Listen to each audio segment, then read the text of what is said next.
Chers cryptopilotes, bonjour, c'est David, bienvenue dans cette nouvelle vidéo du lundi où nous abordons le sentiment de marché par l'intermédiaire de l'analyse du graphique du Bitcoin et nous allons revenir sur un certain nombre de points, notamment les dominances, voire de nouvelles choses aussi, voilà. Donc ça va être une vidéo assez intéressante. Je vous propose donc de commencer tout de suite avec l'analyse du Bitcoin. Alors on va commencer en daily. Donc une barre égale une journée, pour voir que depuis quelques jours, eh bien, on est dans une consolidation, un range, à voir si nous allons, donc on est dans le test de cette oblique, ce support oblique. Donc tant que nous ne l'avons pas cassé, il n'y a pas de raison de regarder vers le bas 20 000 et 14 000, mais il faut savoir que ce scénario-là est possible. Mais à l'inverse, donc si ce support oblique tient, nous devrions assister à une remontée au moins jusqu'aux 36 000 et par extension peut-être 42 000. Si nous avons un breakout qui est confirmé, à ce moment-là, on pourra reprendre notre chemin vers le haut du range, mais pour l'instant on en est encore loin. Il faut que les acheteurs eh bien, se manifestent et fassent rebondir le cours vers le haut. Donc là c'est un gros test, hein. On est toujours, voilà, vous voyez, on est toujours dans cette zone-là pour travailler le support. On va aller en weekly, à la semaine, pour constater une chose, c'est donc ça fait 1, 2, 3, 4, 5, 6, 7, 8 semaines de baisse d'affilée. Alors de mémoire, je crois que ça n'est jamais arrivé. On a toujours eu au moins une semaine tranquille de rebond, mais là, ce n'est pas le cas. Depuis 8 semaines, donc presque 2 mois, on a la baisse du Bitcoin, donc qui a baissé en 8 semaines de plus de 37%. Voilà. Donc normalement, on ne peut pas continuer à baisser, enfin, on peut pas. Tout est possible, mais je veux dire, normalement, on est censé faire des rebonds et puis retester les résistances et puis ensuite rebondir dessus. Donc ça paraît assez logique, la probabilité est plus élevée qu'on aille retester ces résistances pour ensuite éventuellement les chercher plus bas. Donc voilà, on en est là. Rien de trop nouveau par rapport à la semaine dernière sur le Bitcoin, on travaille toujours donc le support oblique ici. Si toutefois nous sommes amenés à casser ce support oblique, eh bien nous devrions aller chercher les 20 000 et éventuellement, si les 20 000 ne tiennent pas, aller chercher les 14 000. Pourquoi ? Eh bien, lors du précédent bull run de 2017, le Bitcoin a perdu plus de 80% pour aller chercher son plus bas.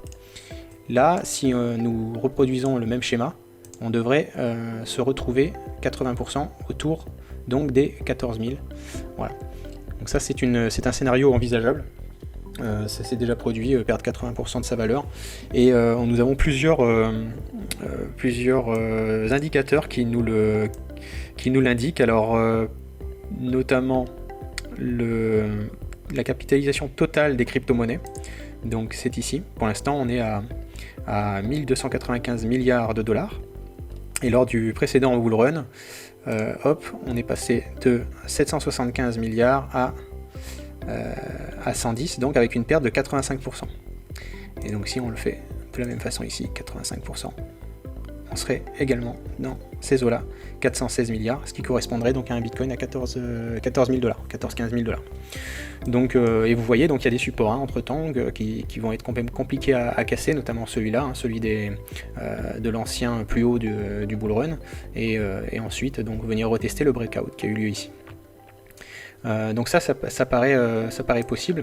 Et également, je vais mettre en évidence la moyenne mobile à 200 jours. Donc vous allez voir, hop. Lors du précédent bull run, donc on a eu le bear market ici, et on est allé casser la moyenne mobile à 200 semaines ici et à nouveau ici. Vous voyez, il y a une extension et puis on remonte assez fort. Donc si ça se produit, vous voyez la moyenne mobile à 200 semaines est ici, autour de 840 milliards. Et au niveau du Bitcoin, alors je vais prendre celui-là, Bitcoin, voilà. Celui-là, il a plus de données, donc il est allé une fois là et une fois là ici. Donc là, on s'en approche, donc c'est les 22 000, 20 à 22 000. Voilà, ça serait assez logique qu'on revienne au moins chercher cette moyenne mobile à 200 semaines et ensuite avoir un rebond conséquent. Alors, rebond conséquent, pourquoi ?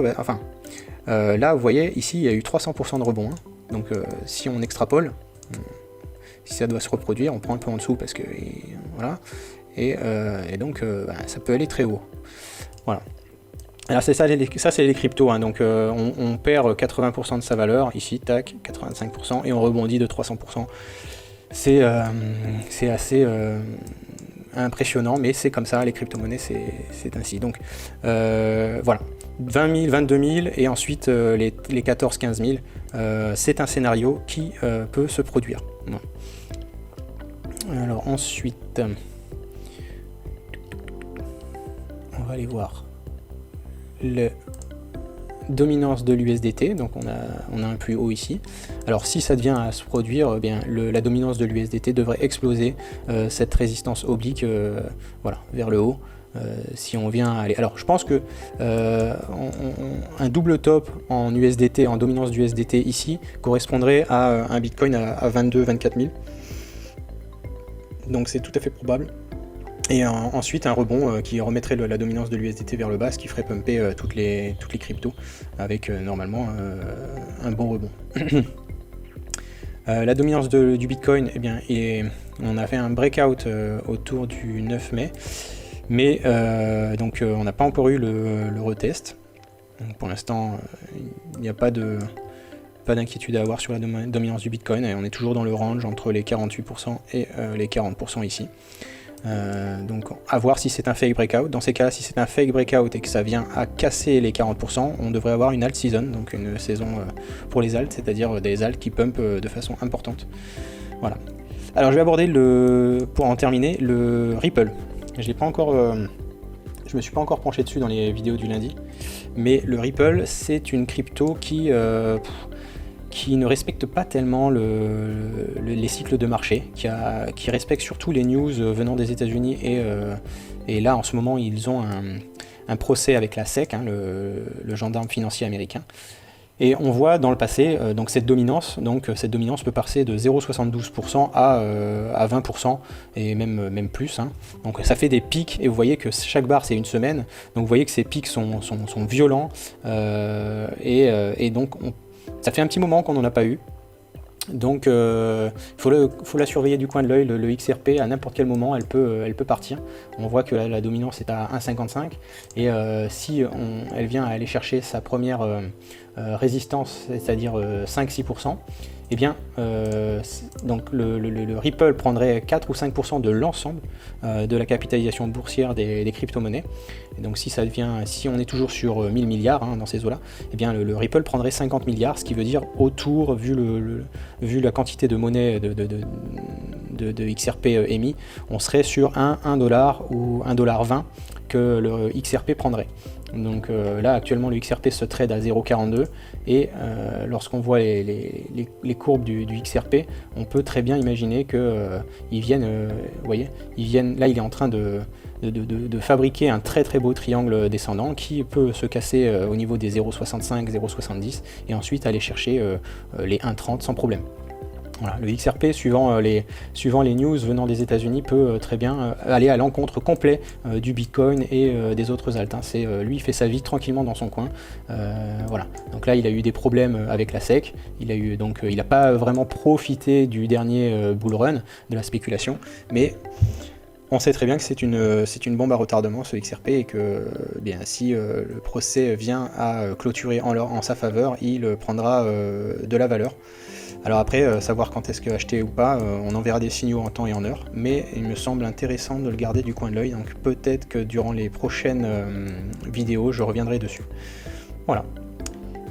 C'est tout pour cette semaine, c'est tout pour cette vidéo. Je vous souhaite une agréable journée, une bonne semaine, et à lundi prochain.